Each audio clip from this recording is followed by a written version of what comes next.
All right. Good day. Good evening, ladies and gentlemen. Welcome back to another Live the Fuel show. So, as always, once again, I'm sorry, guys. I found yet another new guest co-host. It just gets hard after 3 years. Seriously, you just can't run out of people to meet, especially virtually online. So, let me give you some skinny on today's podcast. We're going to lean more towards the business demographic. This guy might know a few things about entrepreneurship and helping other businesses, but let me give you a little quick skinny on the guy. He's scaled a very small service company with 0 employees to over 60, went from $8K a month to, get this, $500,000 a month. That's right, 500,000 people in less than 6 seasons. I'll let him expand on that keyword of seasons. That's a big thing in the business world, depending on your business. And he is passionate about creating company culture where employees can thrive. And I'm very big on that nowadays. I believe all businesses, if you're trying to survive in the modern age, better know how to really tie your people into your purpose and help them thrive with you. So without further ado, shout out to Tom and his wife for hooking us up. Well, Brandon Vaughn, welcome to the show. Thank you so much, Scott. Pleasure to be here. So again, I love plugging Tom because there's like now 3 different, I'm calling them podcasting PR agencies. What would you call those? I don't know. What do you concierge. Feel? Concierge. Podcast concierge. Podcast concierge. Yeah, Tom's a rock star, man. I've loved working with his team for sure. Yeah. Well, I was just telling you before we started up the show that he and I finally got to meet in person at the Growth Now movement. And I forget, where is he? Michigan? Yes, I believe so. So he and his wife drove. I think they drove in. I don't know if they flew in. They might have drove it. They might have driven into Pier. And the event was in Reading, Pennsylvania, which is about 45 minutes west of Philadelphia and about 45 minutes southwest of me here in Allentown, Pennsylvania. So it was great to finally press the flesh, so to speak, and network up and connect in person. So I'm sure, I guarantee you, they'll probably be listening to this show, so they'll appreciate that warm. Hey, fuzzy. Tom. Tom and his wife, Karen, right? Karen, yeah, Karen, are awesome because I get her emails all the time. It was Tom in the beginning, and now pretty much it's all her. Nice. Yeah, it's been I think that the coolest thing about it is how many different people you start connect with that you've never met before, never even heard even existed. And then you meet them and you're like, how have we not been connected all these years? We work in either the same space or very similar in the same space. I think that's one of the coolest things about this podcast gig is being able to connect with just tons and tons of different people. Oh, that's what I've enjoyed about it. I mean, I got into podcasting. Well, here's fun. How long ago did you stumble across podcasting? You know, it's interesting. I stumbled across podcasting, let's see, it's been about 3 years ago. My now business partner, I listened to his podcast for the first time, and it's actually what connected me on my entire business journey, this next chapter of business journey. It started literally from a podcast episode that I listened to him. Okay. Now, are you referring to Josh Latimer? I am. Yeah, you know Josh. Yeah. Well, I mean, I've research you guys. I go through the background and I see you got some connections. And I remember seeing his name. You guys call something like the business boot camp or something like that? Or you guys have one of those things going on? Yep. Yeah. He put together a business boot camp for service business owners several years ago. Massive game changer in the industry, especially in the service business space. And it was actually pretty cool because when I found Josh, it actually stemmed from me hearing that he grew his business, sold his business, and moved his family to Costa Rica, which is almost word for word exactly what my family's goal was, to grow our business, sell it, and move to Costa Rica, like same place. Oh, so nice. When I heard his podcast episode for the first time, that's what kind of turned me on to not only podcasting in general, but kind of immediately connect with him, and then subsequently all these other amazing people. Now, his podcast is Quick Talk, right? Yes. Yeah. Okay. Quick Talk podcast. Yep. So, go check it out. Shout out to Josh, Quick Talk podcast. And you guys have that actually promoted on your, actually, I'm going to go right in some video sharing because we do this for YouTube. You guys actually have that plugged on your site, automategrowsell.com, right? Yeah, I think so. Yeah. Josh's podcast is on there. Because there he is, right? There he is. Josh. So again, to the listeners who don't watch video, if you ever want to, this will be on obviously the Live the Fuel YouTube channel. But I'm just showing obviously the website, and you guys got like a rotating banner. And actually what really connected me on you guys was the fact that you guys know what Basecamp is. Because I've worked on a few projects where they had the entire basically project management protocols were built on the Basecamp system. So there you go. So I have some clients who prefer Basecamp. I prefer Trello. My other client, we do everything in Salesforce because she's a sales representation firm, so she lives in that. So yeah, it's crazy. So very cool. Love it. Yeah, we're actually in the process of doing a complete site redesign right now. Quick Talk. Completely overhaul. Yeah, there you go. Quick Talk podcast. Little plug, little love. Quick Talk podcast, people. So let's finish plugging him. What would you say? What would you sum him up on there? What is the whole synopsis of his show that you got out of it when you stumbled across it? Josh is probably one of the most passionate service business owners I've ever met. One of the reasons why we connected so heavily is he's really big into entrepreneurial family systems. And family systems was a really incredible topic that, I'd always I never really put into perspective of taking business system principles and applying them to the family. And he's a really big proponent of that. In fact, he's actually launching a company called Honor and Fire that's specifically for entrepreneurial families and creating family systems. And but that's one of the things. On that? What's that?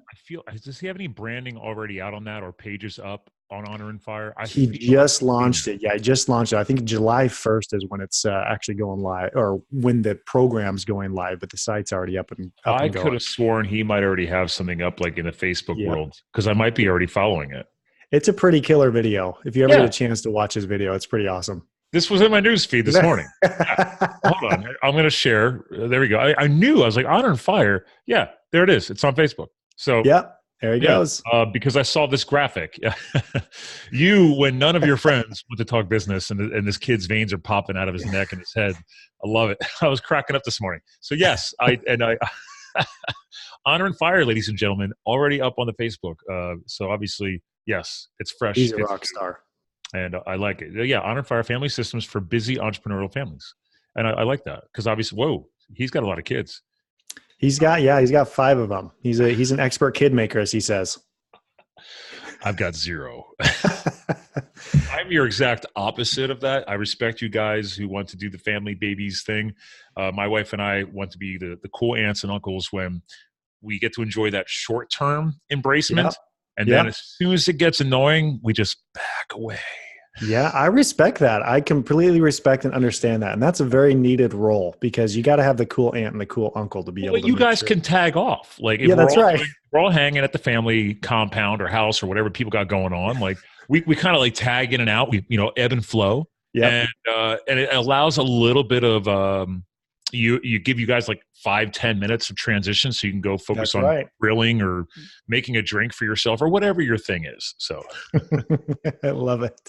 And hand them all back all hopped up on sugar. That's an uncle's signature move. You could promise that I would not do that. I am Mr. Anti-Sugar. So I am the boring uncle. So live the fuel, right? Live the fuel. That's it, man. This body, I just donated blood before I got back here, so that's why I'm still taped up. Nice. It's funny because like every time I donate, I go in. This is a new, let me say this right, phlebotomist. They're not nurses, phlebotomists that do all the. I go to a blood donating center every 8 weeks. Boom, whole blood every time. There's your little tip, ladies and gentlemen. You can donate whole blood every 8 weeks. So I call it getting an oil change. And but anyway, so it's funny because like they'll test you. Like, oh, do you donate? I've never donated. No. No, never done it. Never got the needle jammed in the arm. Never. It's a pleasure. Depending on the experience of your phlebotomist, it can be a pleasure. So anyway, no, this woman Dawn, she was a sweetheart. She said she's normally in their like mobile donation mobile.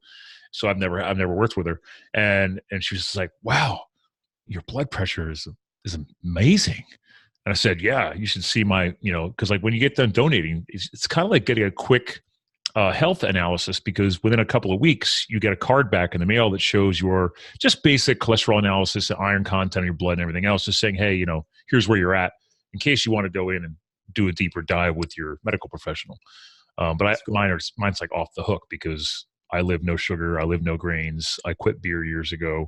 I'm that guy. That's awesome, man. That's awesome. Yeah, so kids don't like me. I have endless energy. Gluten-free treats and granola bars. I'll give you some jerky. You want some jerky? Yeah. Yeah, I'll be like the, meat sticks and jerky guy. Eggs and bacon, We've been trying to do the same thing with our kids too, trying to keep them off that refined sugar. Listen, your kids, how old are your kids? 12 and 9. Okay. So do they still get the roller coaster ride? Because I feel like these kids, man, it's like down, up, down, up, down. Oh yeah. Yeah, absolutely. Absolutely. And it's linked a lot to diet. That's for sure. Oh yeah. If we can see a direct, I think it's interesting. I mean, not to rabbit hole too much, but I think it's interesting how there seems to be a crazy higher percentage of people who are gluten intolerant. And I'm sure you probably talk a lot about this in your show, but I mean, links to autism and everything else. I know there's so much changes have happened in the diet world. Oh God, yeah. I mean, autism, any of these autoimmune diseases are all triggered from inflammation. And a lot of the mental triggers are actually due to the fact, quick little hack for your rabbit hole is that 80% of your brain tissue on average is fat cells, fat tissue, right? Brain tissue is fat tissue. So if you cut healthy fats out of your lifestyle, you're basically starving your brain. Makes sense. Think about it. Yeah, that's perfect. And actually fat biologically is the preferred fuel for your body's furnace. So right now, in 3, maybe 4, just under 4 weeks, July 20th, I'll be completing my first 100-mile mountain biking race, not road biking, mountain biking in the wilderness of Pennsylvania. So I'm doing everything. I'm a ketogenic athlete. I've been taking almost 2.5 years to get to this point, to get my body reprogrammed to do what it's naturally supposed to do. But the last few weeks I've done some charity rides on a road bike, not a mountain bike, 60 plus miles rides on nothing but olive oil and nut butters. So man, you're making me feel bad now. Man, I gotta step my game up. Hey, we all have different lifestyle choices. I'm the fire in the logo. I'm the extreme guy to fire people up. And then you take what you want out of it. If I can inspire or motivate a few people to do something different and challenge themselves, that's what we want to get out of it, right? And this comes into the business world. This is what you and your partner are doing, right? You got to get people out of their comfort zones. It's true. Yeah. It's one of the things that Josh, I think, is especially good at is being able to inspire people to take action. He always is talking about, take massive action. And it's especially true in the business world. You have to be surrounded by a community of people that share the same values, the same ethics, the same why as you. I mean, me personally, I'm not a huge fan of the, 10X grind hustle. It's worth it. Little Grant Cardone plug there. Yeah, I'm personally not. I wasn't dropping any names. You dropped the name. I did it. You said 10X. Man. Come on. I guess I don't know these brands. Basically dropping a name. Yeah. Well, you and I were talking about Thrive, Make Money Matter earlier, and Grant has spoken there the past 2 years. So yeah, I know Grant from there. So, and he's well known in the sales front. He came from the car world. Those guys know how to push and sell. They're aggressive. Let's get. Yeah, it's true. Yeah. That's true. Yeah. But I agree with you. It's got to fit your personality. And I love the fact that you just plugged on something. I want to pause on this. You plugged on the why. And I think that ties back to when we gave, kind of threw your bio out there about, creating passionate, companies, cultures, et cetera. By the way, if you hear any thunder in the background, there's a big storm slamming my house right now. Is it really? I don't hear anything. Oh, because I hear it in my headphones. So I was like, oh, yeah, there's a storm cell moving right over. And there was supposed to be no rain today. So nice. I have backup power cell on my internet. So my internet cannot go down, supposedly. There you go. So we'll see what happens. Anyway, let's keep rolling. Passionate. Why? Why is why important? I mean, really, when most people start up their business, it's fueled by their why. The first step that they take says, hey, you know what? I want to be my own boss. I want to have my own freedom, whether it's time, money, family, be able to spend more time with the family, improve their health, whatever that looks like. That's usually the first thing that fuels that, first step, the step to jump off the cliff and say, hey, I'm going to build this plane on the way down. The thing that I think is kind of sad is that in people in pursuit of that freedom, they end up forgetting their why, and they end up forgetting or feeling like they can never actually achieve their why. It's always this thing that's just a little bit out of their grasp.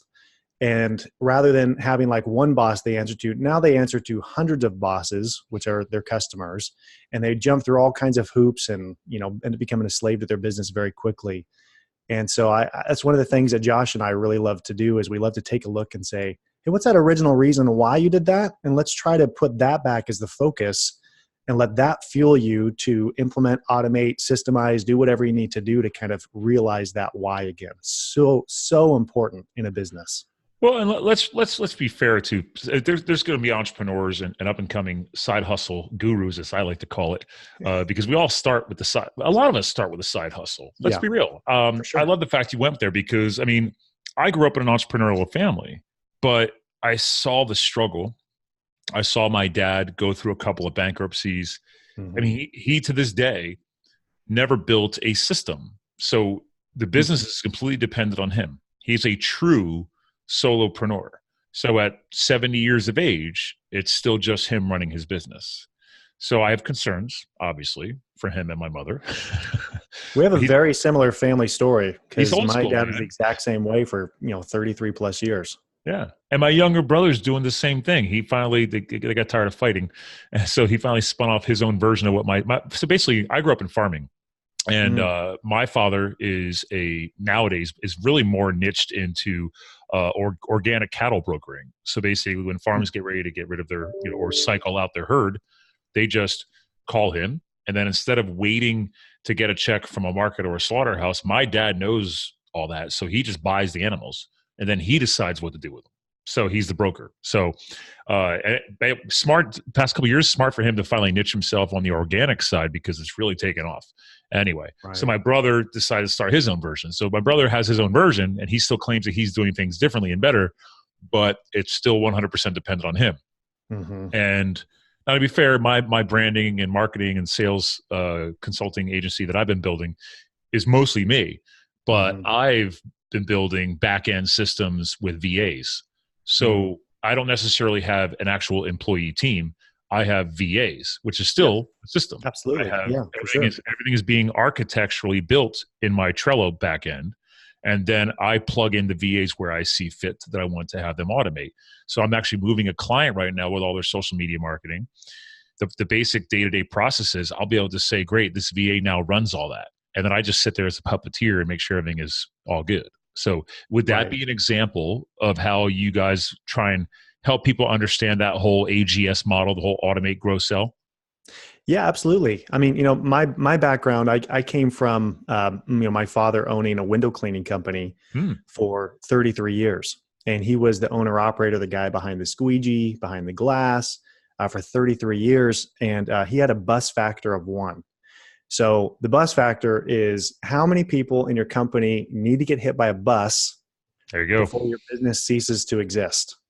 And for him, it was just 1. Yeah. And 2011, that metaphorical bus hit him in the form of heart disease.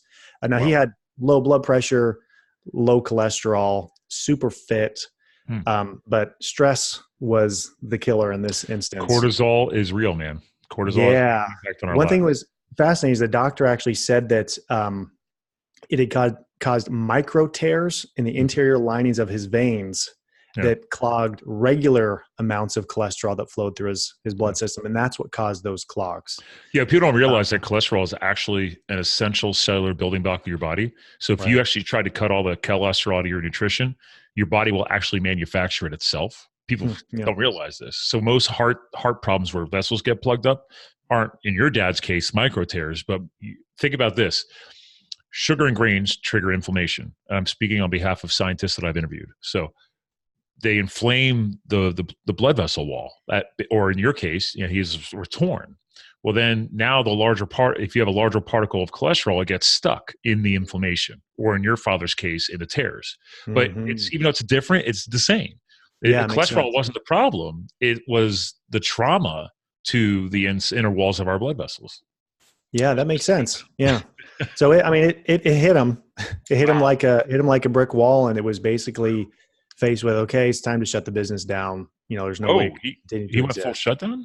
Wow. You had to. Yeah. I mean, he had, at the time, he had 1 helper employee, but the helper didn't know how to run anything without him. Oh, he never trained him on the operations.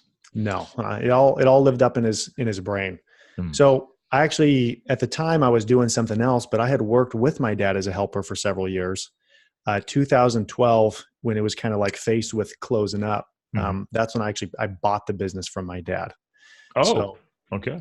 Yeah, he needed to retire and he couldn't work physically anymore. The doctor told him no more arms over the head, lifting more than 20 pounds. Like you're just kind of done. Ladders, buckets, squeegeeing, it's finished. Okay. And that's what kind of led me to start growing the business and seeing, okay, I kind of became obsessed with that bus factor. How can I make it to where if something happened to me tomorrow, the business would still continue to exist? How could I train my team, delegate to my team, and extract that knowledge? One of the funnest things at the very beginning was all of my dad's customers, that he had all this really special knowledge about how the job had to be done, special keys under the mat, back door needed to be locked up, make sure you don't let, sprinkles out the side door when you go into the garage, like all these like weird random details. So one of the first systems that we actually kind of put together was extracting all of that knowledge out of his head and getting into a format to where anyone on our team, including myself, you can do that on a basic spreadsheet. I mean, yeah, Excel, exactly. It wasn't complicated. No. Yeah. So that's one of the things that we encourage business owners to do. Even if currently you're in your business and you are the linchpin, you got to do that work. Next time you do something that is a core system in your business or a core process that currently you're the only one that does it, get a screen recording software, hit record, and just talk into the camera as you do something. Because then when the time comes when you are ready to hire that position, or something happens to you and a spouse or someone else, another employee has to come in and, worst case scenario, do something with the business, they have all of that available to them to where the business could continue to exist. You wouldn't lose all that, that beautiful asset that you've created over years and years. That makes sense. Now, so was that the All Clean business? Yes. Yep. Now, did you, just to, not to fast forward the story, but did you end up selling that company then once you built it all into a system? I did. Yeah. Just last year, we had an offer of someone that, my wife and I, about 3 years ago, we had made a pact that we would grow it to a place and then we'd actually sell the business and, go move, do some, awesome, epic things with our family. And we ended up getting an unsolicited offer, and it was a good offer, and we took it and had a nice exit from it. Well, again, isn't that the master plan? I tell people all the time, like from a business coach I learned from years ago, they said there's two kinds of business you're building: a legacy business that you'll never sell, or a, something that is you're building it to be sold. And then you're going to, flip into another business. Yeah. Every business, no matter what it is, you have to have an exit plan, whether it's you dying, the business going bankrupt, you passing it on to the next generation, you selling it, you're going to exit out of the business eventually. Yeah. So, thinking about that and kind of planning for it can make a huge difference. And one thing that was interesting is while we were kind of going through that process of getting the business ready to sell, it actually made me want to keep it. Towards, it's kind of like, you're about ready to sell your house and you're like, we're going to do this smooth wall texture on our plaster and we're going to get, all the trim all caulked and we're finally going to get this done and then paint the outside. And then you sit back and you look at it and you're like, dang, this house is pretty sweet. We're kind of at that point, I was joking around about my walls earlier, but we've already planned that this house will become a rental property. So it's like, we're at that point now where it's like, okay, do we really dump any more into this or that? Because we could just put that into our actual home next. It's like, there's a lot of tug of war there. It's like, where do you draw the line? There is a period of perfectionism that comes in, right? Oh my goodness. Absolutely. Absolutely. It does. I mean, at the end, the last, 6 months, especially before I fully exited out of the business, the whole purpose of the game was this business needs to run 100% without me as the owner, because that's what the new owners needed, So the process to build a business to sell it or build a business to keep it and have it be turnkey and kind of run without you is the exact same process. So if that's what your ultimate strategy is, either to sell it or to keep the business where it's not solely dependent on you, it's the exact same steps. That's actually what I've been doing for one of my clients. I mean, I used to actually be an employee of hers when I moved back from living out in West to help her start the company. Oh, cool. And then I eventually moved myself into a contractor role. But one thing I've always talked to her about, I was like, we need, like, this business is you. So I was like, the value is you. So if you ever want to evaluate your company, it all falls back to you. So there is no value because I can't unplug you from the system. So for the past couple of years, I've been working on, building systems for her, building back ends, like getting her to finally hire like another employee to niche into this section and that section. And then, because again, to your point, if it's all in your head, how am I supposed to offload this? How am I supposed to hand this off? How am I supposed to sell it? I mean, you got cool stuff like I know in your, hold on, let me do some screen share, your LinkedIn profile. Like obviously that's a shot from the company before you sold it, right? Yep. Yeah, that was last summer. That's over a dozen vans in that photo. Like over a dozen fleet, and I don't even know how many people were in that photo. Yeah, there's actually it's cut off there, but there's a whole second row of vans behind there. Okay, this is just cropped for LinkedIn cover images, but yeah. Yeah. Okay. And then this is them, right? All clean soft wash? Yeah, that's one of our sites. Yeah, one of our sites. Getallclean.com is another one. Okay, cool. Yeah. But I mean, so again, when your dad had it, there was no dozen, 2 dozen, fleet, right? No. Yeah. No. So that's a major transformation. The amazing thing was actually while we were building the company, while I was building it up, I kind of had my dad as an earpiece in the one side, like, what are you doing? Why are you building it so big? This is why I always kept it small, was because, things start getting out of control But you have systems to keep it in control. That's the key. That's the key and honestly, I didn't know what I didn't know. I remember my first 5-year plan that I had wrote down on paper, while I was kind of pitching my dad, hey, why don't I just buy the business? We'll grow it. My 5-year projection was taking it from $100,000 a year to like $260,000 a year over 5 years. Okay. And that seemed really aggressive to my dad and even to myself looking at it. And now I kind of look back and almost chuckle because, when you're small and you're just getting started, you have a lot of self-limiting beliefs that kind of inhibit what you feel like is possible until we totally get it. We totally get it in our ways. Yeah. Yeah, absolutely. Yeah. It's the 6 inches between your ears is your biggest bottleneck in your business and in your life too. I think that's imagine just for you to be as fit as you are, you have to have some serious mental discipline. I know because I'm not that fit and I don't have a lot of excellent discipline. Well, yeah, but again, that didn't come overnight either. That takes time. That's true. I did a Facebook Live yesterday. I was traveling. I did almost 1,000 miles of travel this week across upstate New York for business, B2B meetings I was handling for my client. And because I still get out into the field. Like I don't just live behind the computer here at my nice little home studio, and I like it. But as soon as I got back, I'm driving back, and I'm like, it's not raining in Pennsylvania. It's been like a monsoon the past 2 weeks. I'm like, I can get out and mountain bike. I need to train. And but then by the time I'm getting closer, it's like 4 hours I'm driving back. And I was like, man, I don't know if I want to go out riding now.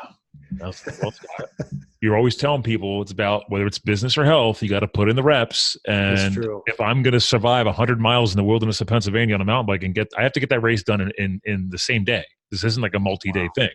So it's like, okay, dude, you need to get out. Even if it's just 5-10 miles on the trails, you got to get out. So sure enough, I got home, fed the dog, and I was like, get out. I made sure I parked the car right in front of the garage, and I opened up the bike rack on my roof. So I had to go out. It's like, load the bike up, man. Let's get out. Let's get down to the park, and let's go ride. And then it ended up turning into a nice 11-mile evening. That's awesome. The mental game was still challenging yesterday. Like I told myself I wanted to go ride, but by the time I got home, I'm like, well, it'd be nice to just chill and decompress. Right. And it's like, well, give yourself an out. Yeah. I can decompress on the bike. And I'm glad I did because I did not come across one person on the trails. I had the whole park to myself. And I was like, you see, this is why you build the mental game, putting in those reps so you can get past your own internal BS, That's interesting. It's interesting how many parallels there are between those two things. Because I did a video the other day on stamina, and I was actually in the gym, and but I was making the application to marketing. So many people they'll send out 500 postcards and be like, nah, it didn't work. That's it. Tried that, didn't work. Whereas it's like, okay, you have to do it for a long period of time. You have to look at your messaging, your call to action, everything that goes along with there, what the timing of it was. You have to keep trying it. You have to keep, tweaking and adjusting things, and you have to do it over the long term. Just like you go into the gym, you do some pumps and you're like, ow, ow, ow. And you go home and you're like, oh, I don't see any results. What's going on? I'm never going back to the gym again. Yeah. that was for nothing. I tell people you can, what you're connecting here on is like, for example, when you built the company as big as you did you eventually end up incorporating in a sales team? Yes. Oh, absolutely. That was pivotal. The pivotal change. Was any of your salespeople have any kind of athletic background? Ooh, that's a good Did question. they play any sports? Or even when they were in kids in school, did you ever like get it? I mean, because obviously you had to get to. I'm guessing you're the kind of guy who wanted to get to know his people. But did they Yeah. like play like high school sports or stuff like that? A couple of them did. Yes. Yeah. A Okay, couple of them were have they your sports better background. performers? Yes. It's interesting because in Mm. our interview questions, actually for our technicians, that's something that we really vetted people and asked them about. Hey, did you ever play any competitive sports? Because that level of discipline that's involved with that, showing up, doing the hard thing, putting in the work, not being afraid of the hard work, and that repetitive nature of it was really critical to our technician role. So you And get it. now that you mention it, in the sales role, it was there too. Even more importantly, because I mean, I remember when I played baseball as a kid, my coach was a dick. I mean, just not a cool dude. And I was like, man, you are not. And then like the son of the coach was like the star player of the team because he was the son. And I Oh, played man. better than him, but I wasn't, I was like, it's like, who cares, man? Like, I look back, I'm like, I'm glad I experienced that because that's just the universe. Like, you're never going to win every single battle. You're never going to be the top person. You got to earn it. Okay. You got to put in the reps. You got to put in the time. And again, back to that mental game, especially in sales. This is the biggest thing I talk about if I ever talk about sales like we are right now, I always bring up the athlete. Because, yeah, I'm into health and fitness and I'm into doing crazy endurance sports because I have found some of the most powerful transformations from that. I mean, I don't know how much you dug into the background, but the reason why fire's in my logo is because I took a couple of years, I left the corporate world and I went out west and I served on one of the federal hotshot wildland firefighting crews, which is the elite. And everything I thought I knew, I was already 31, 32, got thrown right out the window. Like, as soon as I showed up, they're like, I don't care what my degree was in marketing and psychology. They're like, that means absolutely nothing to us. Right. Your job is to take this tool, put your head down. And he's like, the one quote is, we want to see asses and elbows. That means bend over and dig in the dirt and then hike for the next 2 miles doing that. And that's how we put in hand lines to control wildfire. He's like, doesn't matter what your education is, your degree is, this is pure blood, sweat, and tears for 16 hours a day, 2 weeks straight before you get a day off. Like, holy crap. Like I'm making those connections. There we go. Now I'm making the connections, Scott, as to why you are the way you are. Well, yeah, but I mean, I thought I was ready because I had already done my first marathon in 2008. So I was like, I used that in my job interview. I'm like, oh yeah, I could put in the reps. They even called me old. I was like, what? I'm 31. Like, yeah, dude, you're kind of old. We like he's like, kind of like the military. We like the younger minds that we can break down and mold. Like, I feel like it's going to be harder to break you down. I was like, no, I'm pretty good at breaking myself down. So let's do this. Like, give me a shot. So I had to really sell him, the superintendent, on hiring me. But it was a life change. I have a book. My first book's going to be coming out. I'm in the editing phase now. It's going to be all about the hotshot life and what I learned. And I'm going to donate. That's incredible. To firefighters. So awesome, man. I love it. Well, it's about that legacy. I don't know if I wanted to bring that up because I want to connect it back to you. It's like such an amazing story, taking your father, even though he doesn't understand what you're doing. You're trying to build a system. You're trying to build the business into a legacy business that could be sold if you wanted to sell it. And, it's like, that takes time. It takes effort. It takes sweat, like everything else we're doing. Like, I never planned on writing a book. I never planned on having a podcast show. I never planned on launching my own marketing agency. Like, I was in the corporate space for a while because I was chasing the money dreams, then the firefighting, and now entrepreneurship. So it's like, I didn't plan any of it. I just busted my ass, and then I at least listened and paid attention when shit came up. And it's like, oh, let me dig into that. Maybe there's something there. So clearly, you saw that with your dad's business, right? You saw something there. Yeah, I saw. Well, first and foremost, I saw a way to be able to take care of my parents. That was a big part of my why, because they didn't have any retirement, any savings, or anything set aside. There's my parents. Yeah.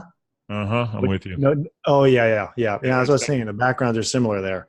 So, that was kind of my first primary why, was to be able to make sure that they were taken care of. But I also saw a lot of opportunity. I mean, the service, or, the reputation, what it could be. I remember even the first few people that I was hiring, I always sold the vision of, hey, we're going to be the best company you've ever worked for. I mean, period. Even if you quit here and go pursue your dream job in the next, 2 years, 1 year, whatever that looks like, you're going to look back on this and say, wow, that company was a company that cared about me the most and helped propel me to get my dream job. and you're always going to appreciate the time that you spent here. Like that was always my vision for what I wanted our culture to be like. I like that. Because and it was realize you're going to move on in careers. People don't grow up dreaming to be a window cleaner their whole life. You know, I mean, it's like you kind of got to just take a look at it. And I tell people that during the interview process, I'd say, hey, look, there's two kind of people that come here. The first person is that's a dream job to be a window cleaner. It's not their mission, their purpose in life, and it's not their passion in life. Maybe you want to do something else, and we want to be able to help you get that. So we would offer people, free memberships to lynda.com. We had a whole business book library that they could check out, how to win friends and influence people. That's classic. I mean, leaders eat last, start with why. We just had a huge business book library. And if someone said they wanted to be a graphic designer and that was their dream job, they wanted to pursue art and that, we'd say, awesome, here's some courses. We're going to check in with you, make sure that you're progressing towards that goal. And when we flipped that and started investing in our people first, that's when the whole dynamic changed. And then we started having like a sea of applicants wanting to come in and work for us just from referrals because it was that way. And then people, even though they were only planning on being, at All Clean for a year, maybe 2 years, they gave it everything they had while they were here because they felt appreciated. You're giving them a platform. I look at that in business too. I just launched my first 501c3. It's called Fuel Foundations. So everything is fuel. But the point is exactly what you're talking about. I want Fuel Foundations, and it's still unfolding. I literally just got the paperwork 2 weeks ago back from the IRS. Awesome, yeah. It's fresh. There's not even a logo yet. But it's building a platform. It's building some stability to build bigger things off of. And it might take 5-10 years. I don't know. Like the book, the proceeds will go to fuel that foundation. That foundation is, I've already earmarked the local mountain biking park that I organize volunteers to take care of because I'm a huge mountain biker. That's already going to fall under the foundation because the county's not supporting enough. So now my foundation is going to help do that because I already pay for it out of pocket. So it's like, let me at least build a brand for the park. I'm going to build a logo. We're going to get shirts and hats done. And that way people feel more connected to the park. They're tied together into it. And then they also feel good about donating because it's a 501c3. It's a win-win. Yeah. It's like, really I build a 501c3 to build a foundation, ergo Fuel Foundations, to help other charities and other organizations? Because not everybody has gone through the reps or knows even how to get a 501c3. I could just be helping other people launch 501c3s with this, whatever. I mean, I don't know yet, right?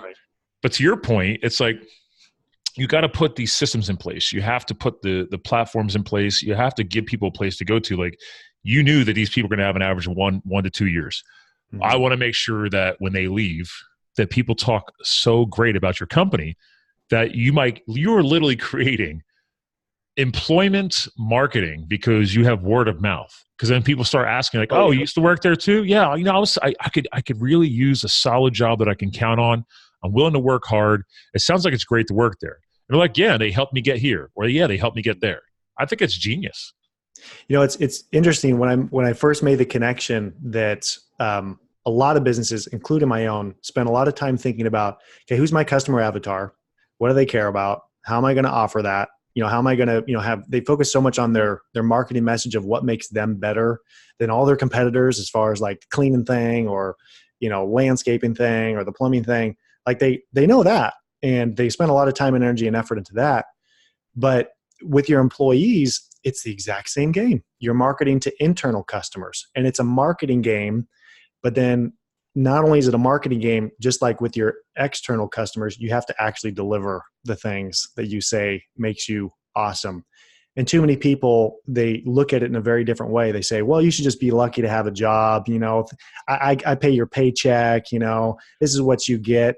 And it's such a negative statements. It's such a cop out. And it's why there's so many people that are now blaming millennials and, the generation. Oh, this generation doesn't want to work. It's like, no, you don't know how to lead.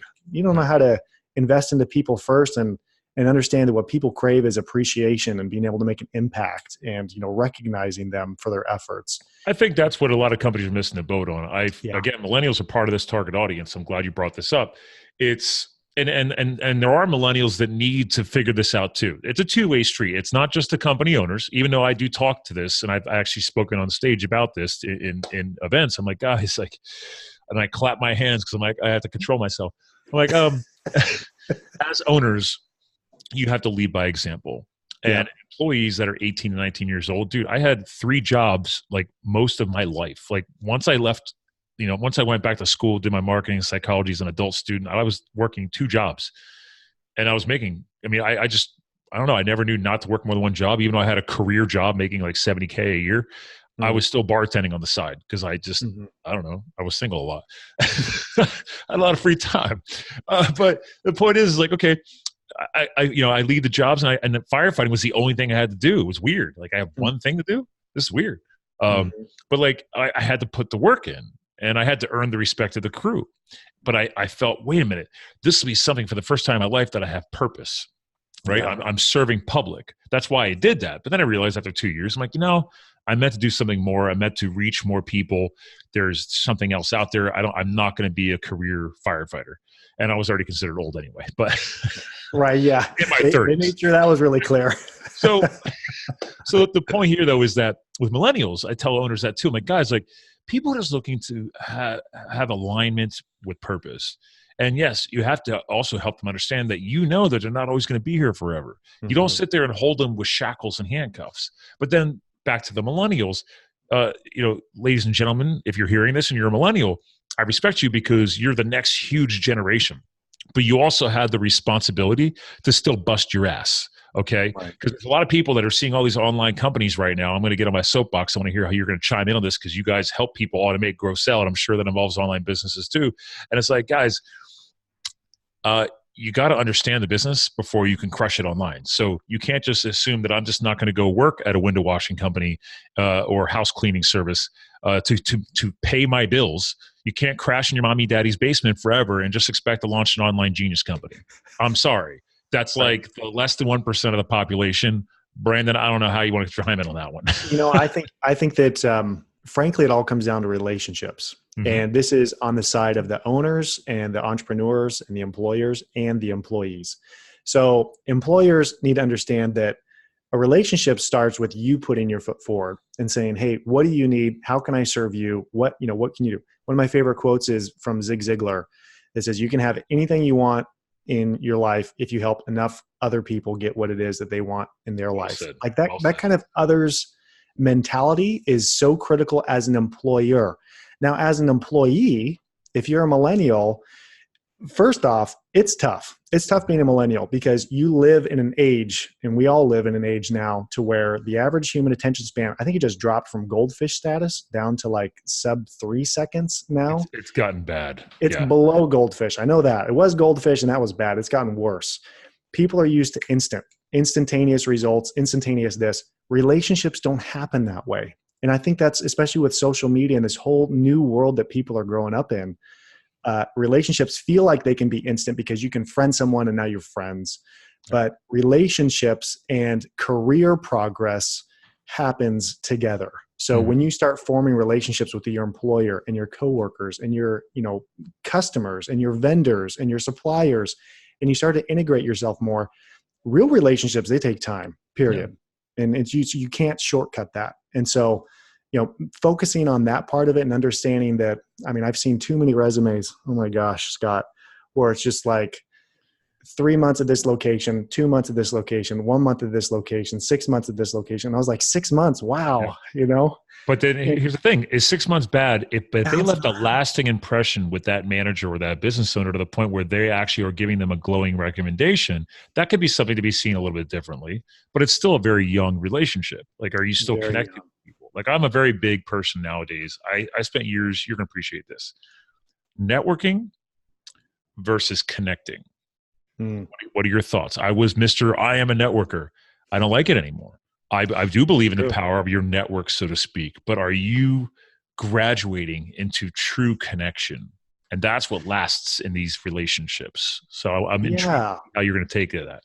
I like the differentiation that you bring between the two, because that is way more impactful on the connection side of things than the networking side of things. Networking, to me, I always envision okay, I need to get my business card out to as many humans as possible so that they know that I exist and that I'm. Can't stand it. No, it's ridiculous. And in fact, you hate going to actual networking events with those people where they're like, "Hi, my name is so and so, and I do insurance, and I'm here for all your insurance needs." And you're like, "Well, you have back in 2017, you won like a Small Business Person of the Year, right? S.B.A. Yes. Yeah. So in Oregon, so you've definitely been to, I'm sure, the local a lot of them things. Mm-hmm. That's all everybody does. And I won't go. I have one of my biggest pet peeve with those things, and I like groan so bad, is we used to have at one of our trade show or our networking events where we'd have our chamber events. Everyone would get together, and if you gave something away of value, then you got to like go up on stage, and talk to everyone for 60 seconds. And the thing that I hated is when people gave away a coffee meeting. So they're like, "Hey, yeah, you get to come have coffee with me. Congratulations." And it's like an insurance agent that wants to take you to coffee. And you're just like, "Oh, I still have people trying to invite me out for coffee to this day." And I'm like, "Guys, yeah, that'll be $100. They're like, "I'm sorry, what do you mean?" I'm like, "I will not sit down for a cup of coffee for anything less than $100. And that needs to go up. I'm just being nice." I'm like, "What do you mean?" I'm like, "My time." I was like, "There's a bare minimum cutoff." I was like, $100, it's been set that way for a while. Like, really, it's more like $500 now. I know what my time is worth. Like, know what your time is worth. Like, you're asking me to come sit down with you, and I barely even know you. Like, what's the point of the coffee? We're gonna get to know each other. Because you know what's up. I was like, I'm married, dude. Subtext. I don't need to date you. Okay. Like, I got a wife. I don't need a secondary bro. Like, I got best friends. I have amazing friendship circles. I'm well connected. So like, yeah, bro, sorry. I don't do the coffee thing. Sorry. Connections happen when you focus on giving value first. And one of my favorite quotes, I think it actually may be Gary Vee. I don't know who originated it, but it's an old principle. Give, ask. And what he refers to it as jab, jab, jab, right hook. Right hook. Yep. Jab, jab, right hook. It's in my library. Yeah. And just, that is like the essence of connecting with others. And, we're talking about the golden rule here. This principle has been around for thousands upon thousands of years. It's just that people forget how to connect with others. You just forget. And again, let's go back to repetition. You're talking about connecting, right? And obviously your guys' brand, Automate, Grow, Sell, automategrowsell.com, ladies and gentlemen. But what I just did there was right. Hey, I've now mentioned your brand probably at least 4 to 5 times in the show. I try and keep track of that, whether it's a domain name or the brand name, right? It's repetition. I'm not trying to sell people because I'm not being paid by you. It's just, I'm a sales and marketing professional. And I'll give you an example. A buddy of mine from the UK was on Facebook Live earlier today. Mark Asquith, he's the co-founder with John Lee Dumas of podcastwebsites.com. My entire site is built on their system. I launched my show on that because I knew what my time was worth, and I didn't want to sit there and study how to do editing software. I've had a VA doing my podcast editing. I don't know how to edit my show. I've never done it because I'm an executive in my business. I don't want to deal with that. Right? That's right. Your mindset. Yep. Like, you should at least know how to do that. I'm like, no, because I can just find another person to go do it if they leave. And I've changed editors 3 times in 3 years. So like, I'm good. I can find another person. Not worried about it. Yep. But the point here is the connecting and the repetition, right? So the point of Mark's show was like, he's like, because he's spoken at he and I have spoken at the same podcasting conference. I'll be back there again this year speaking. He talks more about podcasting and marketing. I talk about healthy lifestyle balance. That's what people know me for. So, but the point is that repetition, right?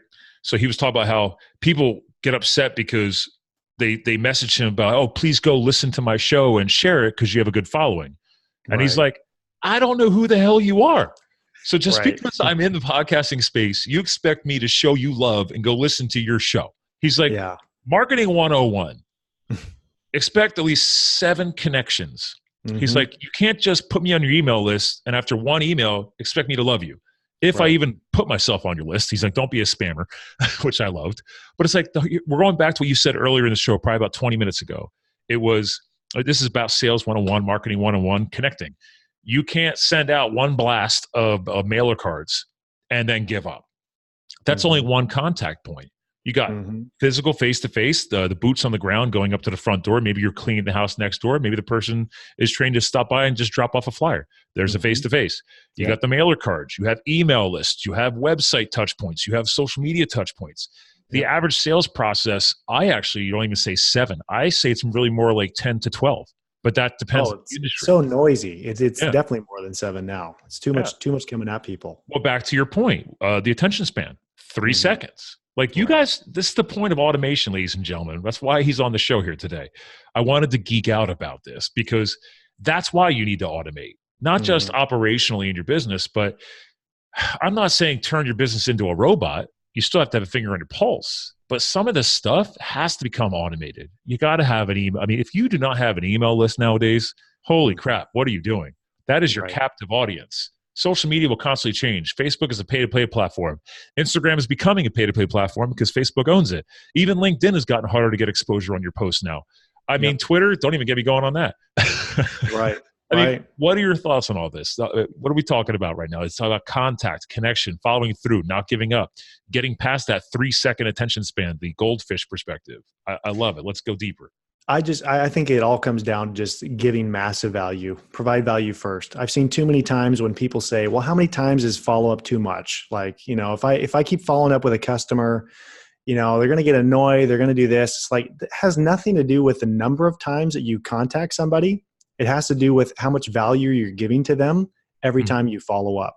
One of the things that we did in our business was, rather than just, being like, hey, you ready to buy yet? Hey, you ready to buy yet? Hey, sent you this quote yesterday. You ready to buy yet? No. Like, rather than that being your follow-up sequence, like in our business, we would say, hey, here's an awesome cleaning hack on how to, clean your refrigerator in an eco-friendly way. Nothing that we did or offered as a service.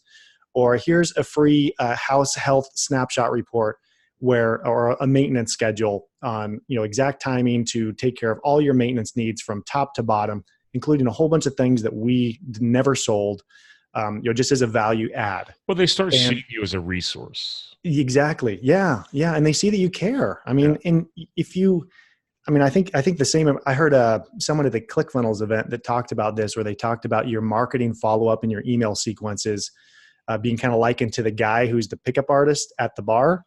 And, the different guys who's like always got the cheesy line, or someone who's like the boyfriend material. And I like it. It made me chuckle because it does come down to that. It comes down to how much value can you give back. Yeah, it's not just buy me a drink. The wine and dine doesn't work, ladies and gentlemen. Right. All right. I mean, Brandon and I are both married, so we might have a little bit of a clue here. And I was a bachelor for many years. I'm now 41. I didn't get married until March of this year for St. Patty's Day. So, wow. Yeah. So it was a St. Patty's Day engagement then, yeah? Or no, that was the marriage. That was the wedding day. Oh, that was a wedding. Okay, I'm sorry. No. Yeah, sorry. No, we did a. You'll again now that you understand me. We did a adventure wedding in the Canadian Rockies of Canada, and it was a heli skiing themed wedding. So, oh man, it's all about helicopters and skiing in the backcountry, baby. Why didn't we know each other back then? I could have been an extra groomsman for you and heli ski with you. No groomsman. No groomsman either. No, I'm like, yo, boys. That's okay. I tag along anyways. It's fine. I would have showed up. That was the point. It's like, dude, if you have the cojones, show up.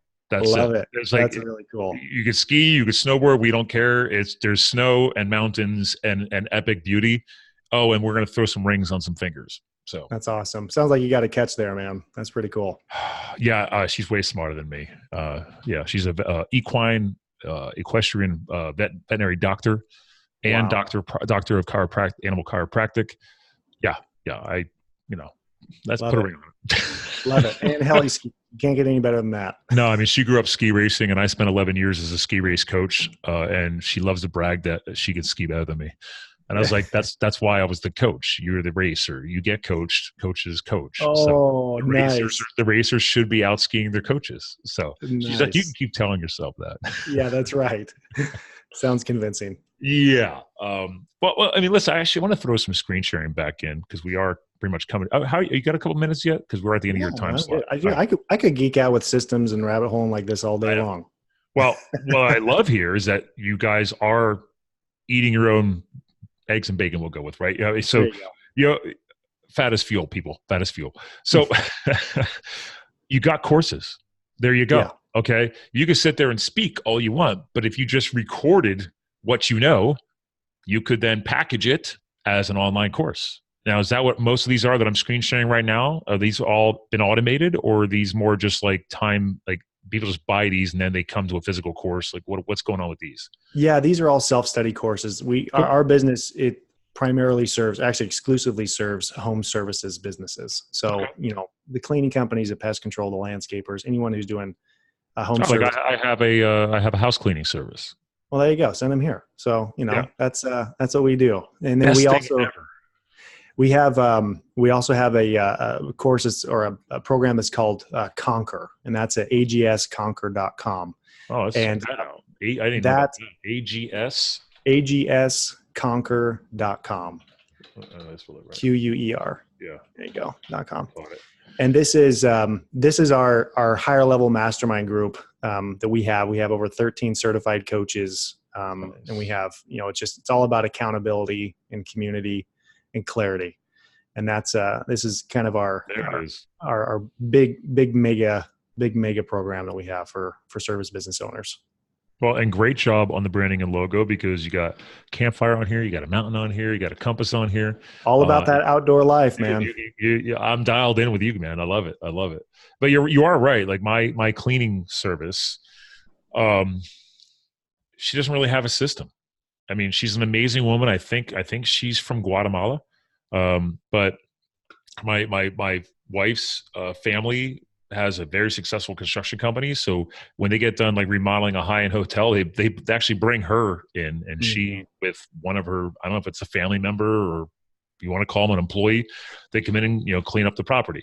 They clean our house, they clean his house, they clean now my client's office and her house. So I've given her some business. That's but great. It's always the same people. I'm like, there's a limit. You can only exchange your time for money so many times, and then you don't have any more capacity, or you're burning yourself out.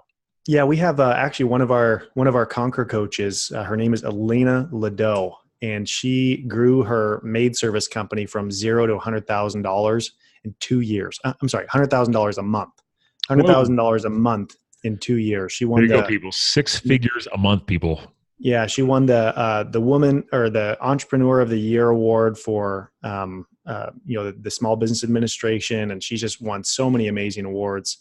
And that's exactly what she teaches. She teaches people how to automate and grow their maid service companies. And she's an incredible coach. I mean, her wealth of knowledge that she has on automation and systems is incredible. Her website's incredible. People can book online instantly, and it's just so convenient. And she's the highest rated maid service company in all of Nevada in 2 years. Just unbelievable. That's a pretty good statement, because you don't need to go nationwide, right? You just need to crush a state. And if you're crushing a state, I think you might be doing something right.